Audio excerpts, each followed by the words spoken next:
네, 부동산 임대차는 주택도 있지만 상가도 있습니다. 그런데 주택은 여러분들이 임대차 관련 규정을 이미 잘 알고 계시죠?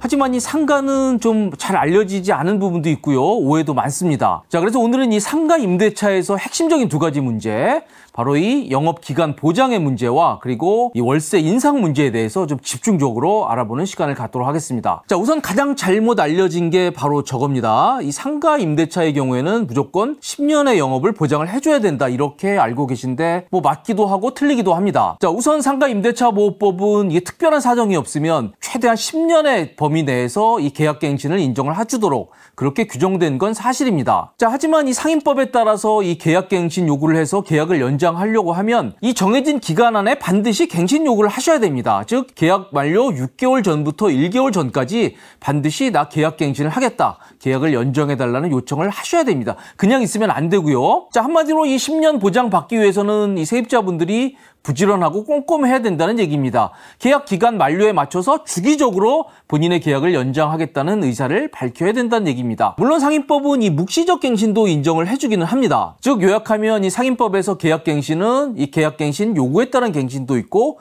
묵시적 갱신도 있기는 합니다. 자, 그렇다면 이 두 개는 어떻게 다를까요? 한번 차이점에 대해서 알아보도록 하겠습니다. 자, 가장 큰 차이는 계약 기간의 차이입니다. 자, 만약 계약갱신 요구를 하면요, 이 계약 기간이 2년이라고 하면 2년이 다가갈 무렵에 계약갱신 요구를 하면 플러스 2년이 되는 겁니다. 즉 기존 계약의 2년을 갱신해서 2년이 플러스가 되는 겁니다. 그리고 만약 또 2년이 지나면 2년 있다 다시 할 수 있고요. 이렇게 해서 최장 10년까지는 보장을 해주도록 하라는 게 바로 이 상임법의 내용이 되겠습니다. 자, 반면에 묵시적 갱신은 2년을 묵시적 갱신 됐다 그래도 2년이 인정되지 않습니다. 오로지 1년만 연장이 가능합니다. 자, 그래서 이 계약갱신은 이 두 가지 방법으로 이루어진다는 말씀을 드렸습니다. 세입자의 계약갱신 요구에 따른 계약갱신이 있고요.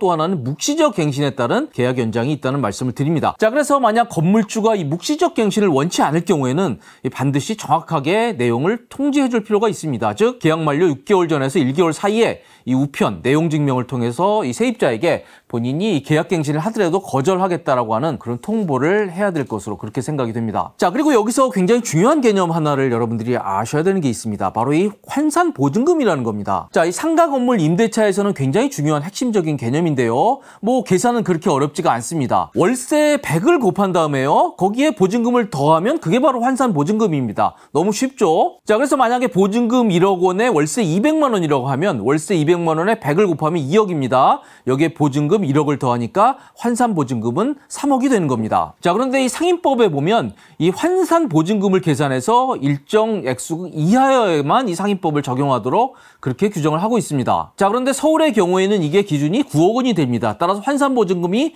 9억이 되지 않을 경우에만 원칙적으로 이 상임법 규정 대상이 된다, 이렇게 생각을 하시면 됩니다. 자, 그럼 여기서 당장 질문이 나오죠. 제가 아까 이 상임법에서는 이 상인들에게 원칙적으로 10년 동안의 영업을 보장해줘야 된다고 말씀을 드렸는데요. 그렇다고 하면 이 상임법이 9억 원을 넘으면 이 10년을 보장 안 해줘도 되느냐라는 질문이 나올 겁니다. 그렇지는 않습니다. 왜 그러냐면요, 이 국회가 이 상임법 규정 대상을 정하면서 이 환산보증금이 9억을 넘더라도 이게 상임법이 적용이 되는 것들을 또 정하고 있습니다. 자, 그래서 이게 뭐 대항력 규정이라든지 좀 전에 말씀드린 이 10년 보장의 계약갱신 요구권, 그리고 이 권리금 필수 보장 규정 같은 아주 중요한 규정들은 이 환산보증금이 9억을 넘더라도, 서울의 경우에 9억을 넘더라도 요 규정은 상임법을 적용하도록 그렇게 정하고 있습니다. 따라 9억을 넘는 세입자를 하더라도 원칙적으로 10년간의 영업은 보장을 해준다, 이렇게 생각을 하시면 될 것 같습니다. 자, 물론 10년간 영업을 보장해주지 않고 이 계약갱신을 거절해서 세입자를 내보낼 수 있는 그런 예외적인 규정들도 있습니다. 가장 대표적인 게 그런 거죠. 세입자가 자신의 의무를 다하지 않는 경우, 즉 월세를 내지 않는 경우입니다. 그래서 법에는 이 차임 3회 이상이 되면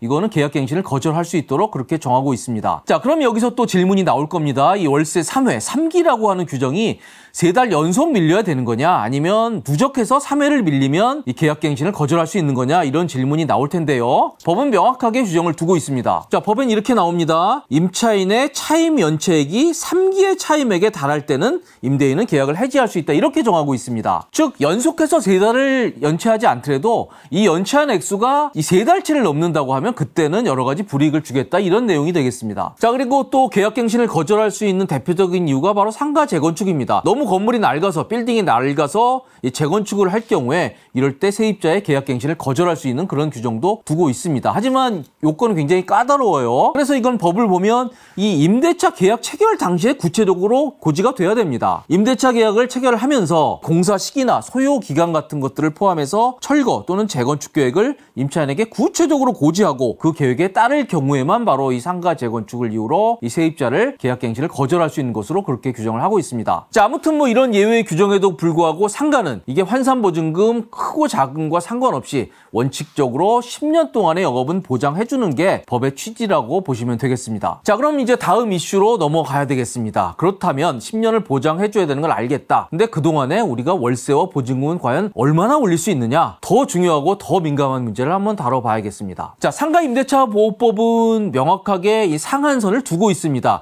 연 5% 이내에서만 보증금과 월세를 올리도록 그렇게 규정을 하고 있습니다. 자, 따라서 이 계약갱신 요구를 해서 계약을 연장할 때는 이 규정이 적용이 됩니다. 그래서 계약을 연장할 때는 반드시 보증금과 월세는 5% 이내, 연 5%입니다. 연 5% 이내에서만 올릴 수 있도록 그렇게 돼 있습니다. 이건 무조건 따라야 되는 강행 규정입니다. 자, 그런데 문제는 이 차임 인상 규정이 아까 말씀드린 전세 보증금이 일정 이하인 경우에만 해당이 된다는 얘기입니다. 아까 10년의 영업을 보장해야 되는 것은 이 환산보증금 다가와 관계없이 적용을 한다고 말씀을 드렸죠. 하지만 이 5% 상한 규정은 바로 이 환산보증금 서울의 경우 9억 이하에만 해당되는 것입니다. 자, 따라서 서울의 경우에 이 환산보증금 9억을 넘는 상가세입자의 경우에는 연 5% 상한 규정이 적용이 안 됩니다. 따라서 계약 갱신을 할 경우에도 이게 5% 훌쩍 넘어서 뭐 10%, 15%, 뭐 많게는 20%까지도 이 월세와 보증금 인상이 가능한 것입니다. 자, 이게 법적으로 따지면 이렇습니다. 이 9억을 넘는 상가 세입자의 경우에는 원칙적으로 이 상가임대차보호법이 아니라 민법이 적용이 되거든요. 그러면서 상인법에서 예외적으로 좀 그 상인법을 적용하는 규정들이 있는데 그런 것들이 아니면 원칙적으로 다 민법에 적용이 됩니다. 그런데 민법에는 뭐 5% 내로 올리라는 그런 규정이 없습니다. 따라서 이 5% 상한으로는 이 경우에 적용이 안 된다고 생각을 하시면 될 것 같습니다. 자, 그리고 아까 상가임대차에서도 이 묵시적 갱신이 인정이 된다는 말씀을 드렸는데요. 이 묵시적 갱신에서도 이 5%까지는 올릴 수 있는 것이냐라는 질문을 하시는데요. 이 변호사들한테 물어보니까 그 경우에는 인정이 되지 않는다고 합니다. 자, 묵시적 갱신이라는 것 자체가 이 종전 계약을 묵시적으로 갱신이 돼서